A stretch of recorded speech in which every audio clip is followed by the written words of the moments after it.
going on, Real Docs?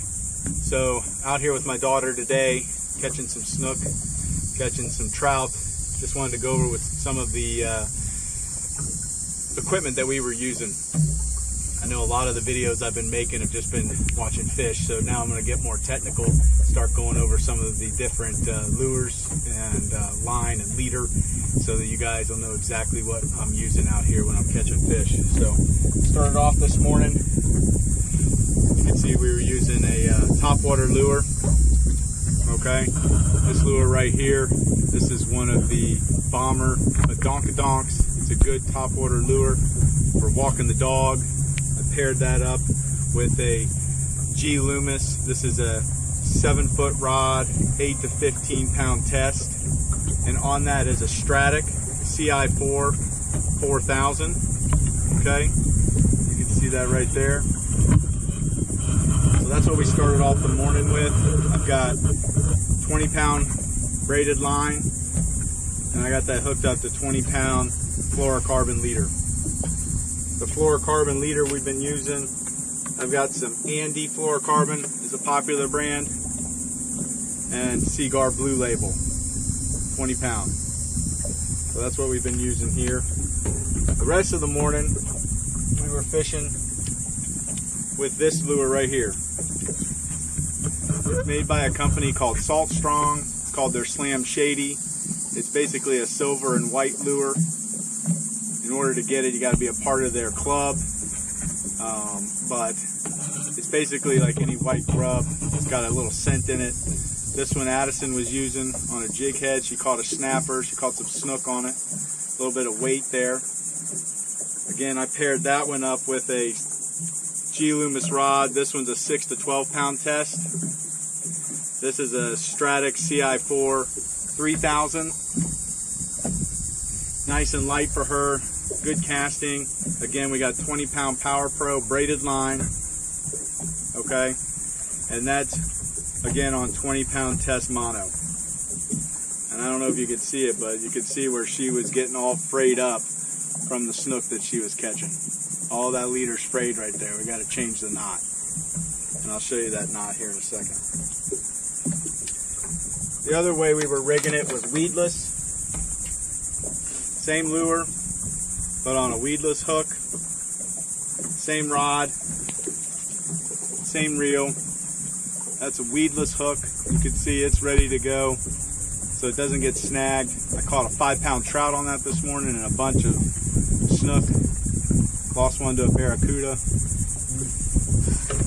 The lures we're using, I really like these. They got the twist lock on them. They're Owner 5/0 1/8 ounce with the twist lock. Holds on to those lures really well. That's exactly what we. So when you've got it weedless here, I'm going to go ahead and show you how to rig it. It's got the twist lock on it.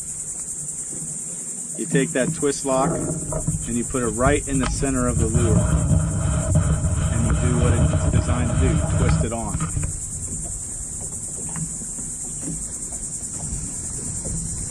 Then you take it, this lure has a little slit in the bottom of it. Take that hook of the lure and you want to bring it right through the middle of the back of that lure, so it sits straight on the lure like this. You want it to be streamlined or else it'll spin. When that fish bites down, the hook's exposed. But this keeps it weedless when you're going through the grass and stuff. So I just wanted to update you on that. And the little weight there allows it to fall nice and slow like this. Jig it up, nice and slow fall. Using today. I always keep my boga grip on the boat. I think it's nice for releasing the fish, keeping them in the water, easier for them to hold them with.